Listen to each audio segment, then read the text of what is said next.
200 years, and so I'll kind of show what we did in the past and what we do now, and then just sort of how it actually works on each train car. So this was the old manual system, and they basically only had a handbrake. And so, can I show my mouse? There it is. So here is the handbrake chain, and you tighten it and it pulls, and then there's an attachment between the two, and then that makes the brake go. But this was only while they were stopped, and so you kind of had to rely on the train or the locomotive to stop your train. But then a few decades later, they had connected these chains from car to car. This was basically in England, and so they could use this braking system while the train was moving. So then they came up with what they call the pneumatic system, and basically there's a pipe that runs the whole length of the train, connects each car, and when the pressure changes, it makes this cylinder, there's like a piston in there, and it does the same thing. It pushes the piston when the pressure gets higher.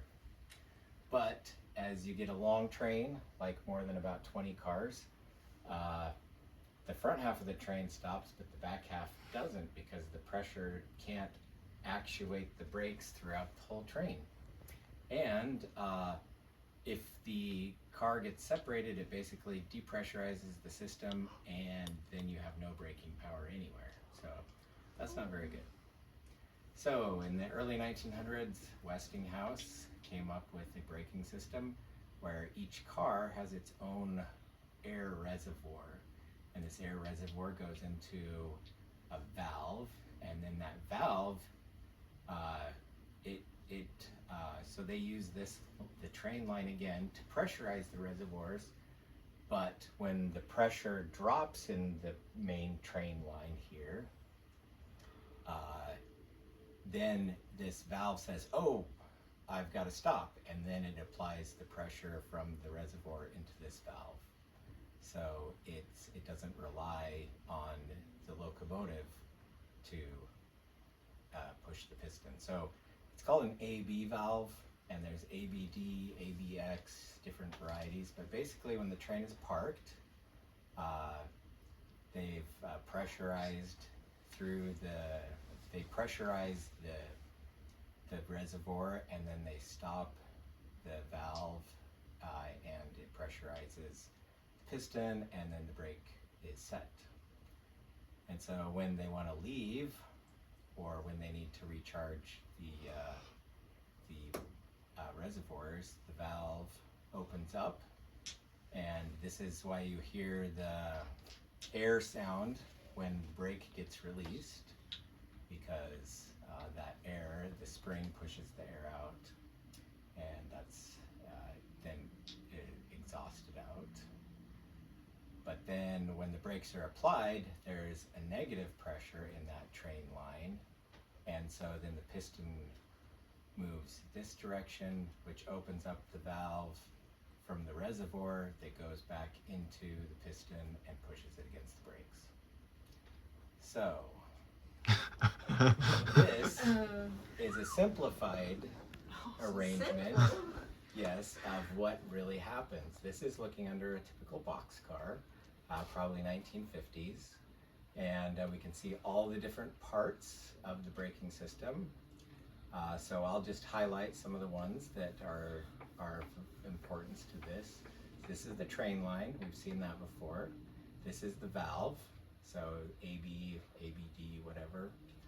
This is the piston, and this is the reservoir. And there's two parts. There's the auxiliary tank, and that's what normally gets used. And then the emergency tank that gets used, obviously, when they're stopping for an emergency. So I've made up these parts, and we'll kind of go through and see how they work.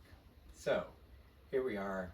Brakes are released. Train's rolling down the hill. This is kind of what everything looks like. Then they decide to park the train, and so they pull this chain and see it moves the piston outward, and then that moves. This part pulls on that and pulls on that rod, and that sets the brake. Or now they're going and they just apply the brakes. So negative pressure so that arrow is going in the wrong direction, but negative pressure in the train line, that opens up the valve from the reservoir, applies the brake. So remember there was that line going to the train, or going to the brakes, and that's what this rod is right here. And so you apply the brake, or this is the brake not applied, then you apply the brake, and that's what happens. So we'll show all of it together now, where we've got the brakes released, train's going down the road, and then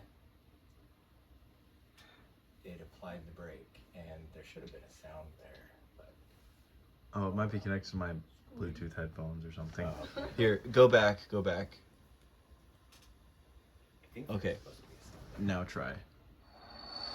And so you hear, this is the squeal that you hear typically when brakes are applied. Yeah, so that's kind of interesting. So then there's the emergency stop, when both the full reservoir, not just half of it goes, and I don't know if this will work. Oh wait, there we go. Yeah, it's a Don't install any viruses on my computer. Go ahead. Yeah, just click skip. Oh, So this should. it's Okay, you can hear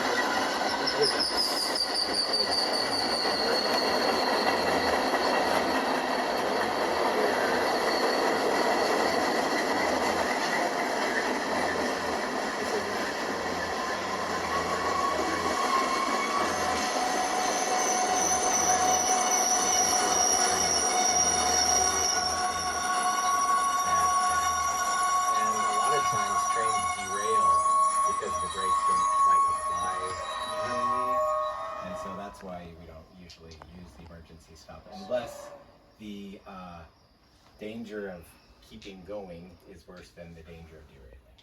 So, and I think that's it. There's my references.